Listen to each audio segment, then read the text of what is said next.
Musk का इंसानों को मार्स पर बसाने का प्लान हमें कोई कल्पना या फिक्शनल स्टोरी से कम नहीं लगता। टेस्ला और स्पेस एक्स कंपनी के मालिक एलोन मस्क का फुल तौर पर प्लान है कि 2050 तक वह मार्स पर इंसानों का एक पूरा शहर बनाएगा जिसमें 10 लाख इंसान रह सकेंगे और वो भी अर्थ की मदद के बगैर। पहले एलोन मस्क के इस प्लान का मजाक उड़ाया जाता था, लेकिन मार्स कलर निदेशन के इस जवाब पर लोग तब यकीन करने लगे जब नासा ने भी स्पेस एक्स के मार्स मिशन को ज्वाइन कर लिया, क्योंकि पिछले कई सालों से स्पेस एक्स रॉकेट टेक्नोलॉजी में काफी ज्यादा तरक्की कर चुकी है। जैसा कि हम जानते हैं कि एलोन मस्क की company Tesla electric auto pilot car बनाने में भी एक्सपर्ट है। इसी तरह स्पेस एक्स के रॉकेट्स में भी ऐसी टेक्नोलॉजी इस्तेमाल की गई है जिसमें वो कम से कम फ्यूल यूज करके इस स्पेस तक पहुंचाने की क्षमता रखते हैं। मार्स से अर्थ 6 करोड़ 20 लाख किलोमीटर दूर है। वहां तक इंसानों को पहुंचाने के लिए एक खास तरह की स्टारशिप बनाई जा रही है जो एलोन मस्क के मुताबिक टेस्ला में इस्तेमाल होने वाली बैटरीज पर ऑपरेट होगी, यानी उसमें फ्यूल कम से कम इस्तेमाल किया जाएगा। मार्स तक तो वो इंसानों को पहुंचा देगा, लेकिन सवाल ये उठता है कि मार्स पर इंसानों की कॉलोनी कैसे मुमकिन होगी। आखिर एलोन मस्क और नासा इस हरे भरे अर्थ को छोड़कर इंसानों को इस बंजर मार्स की जमीन पर क्यों बसाना चाहते हैं? ना ही वहाँ सांस लेने के लिए ऑक्सीजन है, ना ही खाने पीने का सामान और ना ही -100 डिग्री सेल्सियस जितनी सर्दी में सर छुपाने की जगह। जब वहाँ इंसान के रहने की कोई बेसिक फैसिलिटी भी मौजूद नहीं है तो आखिर मार्स पर इंसानों की कॉलोनी बनाना मुमकिन कैसे होगा? जिनके जवाब आप इस वीडियो में जान सकेंगे। सबसे पहले बात करते हैं कि जब इस अर्थ पर इंसान के रहने की सारी नेचुरल फैसिलिटीज मौजूद है तो फिर इंसानों को मार्स पर भेजने की जरूरत ही क्या है? पिछली कई सदियों से हमारे प्लेनेट अर्थ की हेल्थ के ऊपर जो भी रिसर्च हो रही थी, अफसोस के साथ उन सभी रिसर्च के रिजल्ट्स नेगेटिव आए हैं।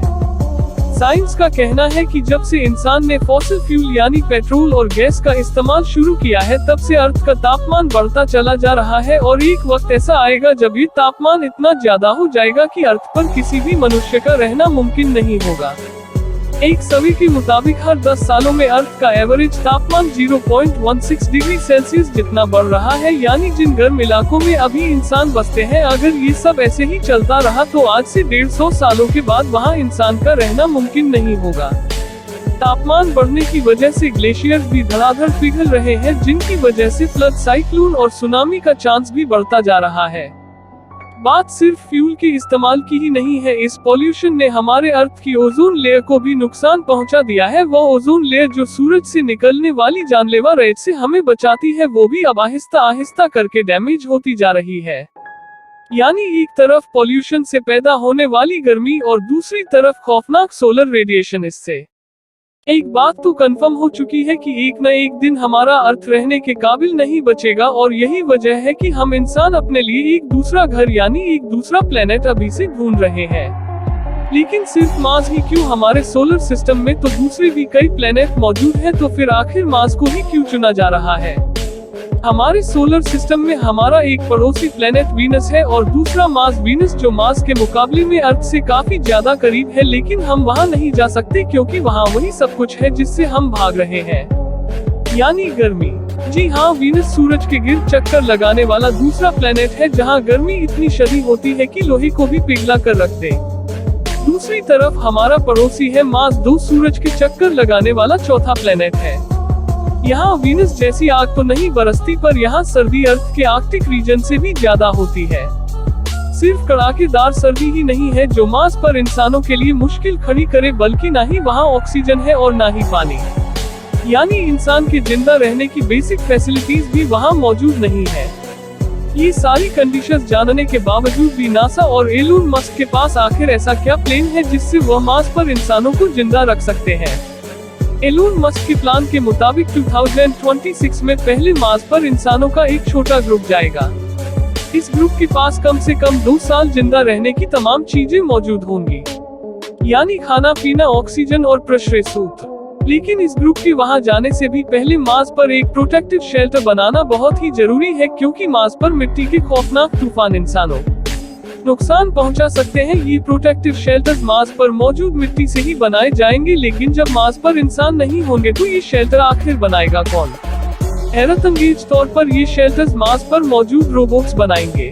आर्टिफिशियल इंटेलिजेंस रोबोट्स को इंसानों से पहले मार्स पर भेजा जाएगा।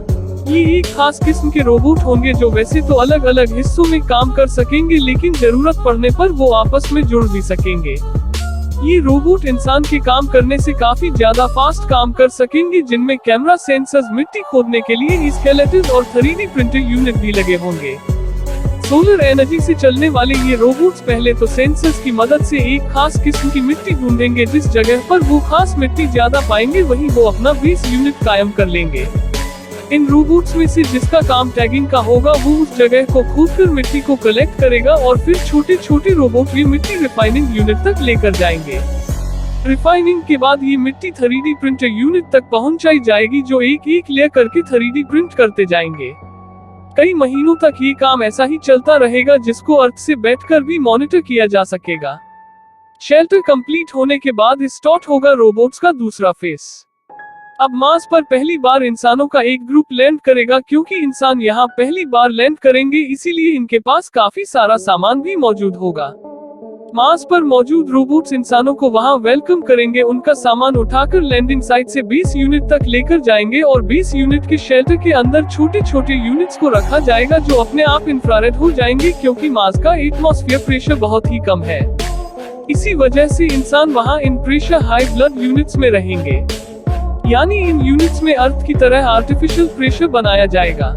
ये सारे प्रेशर आइस केबिन एक दूसरे से जुड़े होंगे और इनको इलेक्ट्रिसिटी देने के लिए एक सोलर फॉर्म रोबोट्स की मदद से लगाया जाएगा।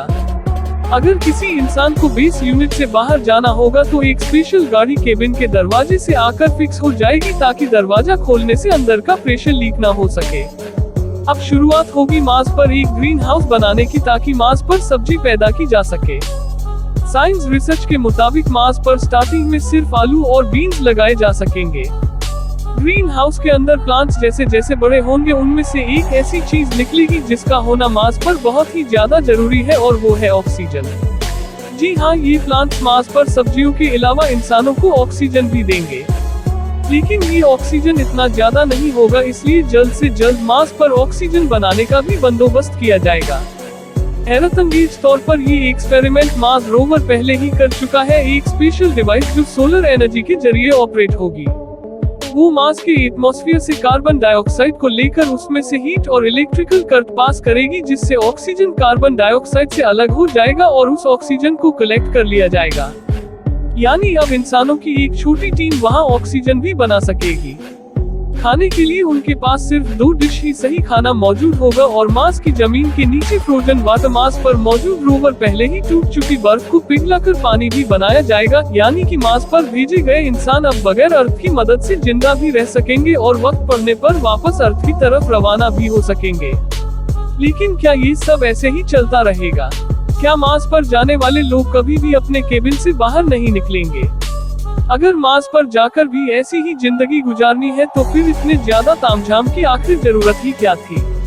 शायद दानों के पास इस बात का कोई सॉल्यूशन तो नहीं है, लेकिन उनका ये ख्याल है कि अगर मार्स के एटमॉस्फेयर में कुछ ऐसी चेंजेस की जाए जिससे मार्स का टेम्परेचर बढ़ जाए, तो शायद आने वाले 100 या 200 सालों के बाद मार्स वैसा ही हरा भरा हो सकता है जैसा अभी हमारा अर्थ है। यानी साइंस के मुताबिक मार्स का टेम्परेचर बढ़ाने से वहाँ दोबारा जिंदगी बनाई जा सकती है, और इस काम के लिए जो आइडियाज दिए जा रहे हैं वो जानकर यकीन करना मुश्किल होगा। एक MIT student Margarita Mary Novak का आइडिया है कि मार्स पर रोबोट्स की मदद से फैक्ट्रीज बनाई जाएं जो सुबह शाम और दिन रात सिर्फ एक ही काम करेगी। उनका काम होगा सिर्फ धुआं निकालना, और उस धुएं की वजह से मार्स में भी ही सब कुछ होगा जो अर्थ के साथ हो रहा है, यानी ग्लोबल वार्मिंग। दूसरी तरफ एलोन मस्क ने भी मार्स का टेम्परेचर बढ़ाने के लिए एक आइडिया दिया है, और वो ये है कि मार्स पर न्यूक्लियर वेपन इस्तेमाल किए जाएं। उनका कहना है कि मार्स पर 10,000 न्यूक्लियर मिसाइल फायर किए जाएंगे तो वहां की स्पीड मेल्ट होगी और वहां का ओवरऑल टेम्परेचर भी बढ़ेगा, जिसकी वजह से मार्स जल्द इंसानों के रहने के काबिल बन सकेगा। एलोन मस्क और नासा का अभी तक का प्लान यही है कि 2006 में पहले इंसानों का छोटा ग्रुप वहां जाकर एक्सपेरिमेंट्स करेगा, और फिर हर 2 सालों के बाद जब अर्थ और मार्स एक दूसरे के करीब आ जाते हैं तब वहां मौजूद लोग भेजे जाएंगे। 2054 तक मार्स पर 10 लाख लोग ऐसे ही पर्सनलाइज्ड कैबिनेट में रहेंगे, और साथ साथ मार्स का तापमान बढ़ाने के लिए भी कोशिशें की जाएंगी। उनका अनुमान है कि 100 या 200 सालों के बाद वह मार्स को भी पृथ्वी जैसा प्लेनेट बनाने में कामयाब हो जाएंगे। उम्मीद है फैक्ट वेरीफाइड की वीडियो को आप लोग भरपूर लाइक और शेयर करेंगे। मेरा नाम है पीयूष सैनी और मैं मिलता हूँ आपसे अगली वीडियो के साथ।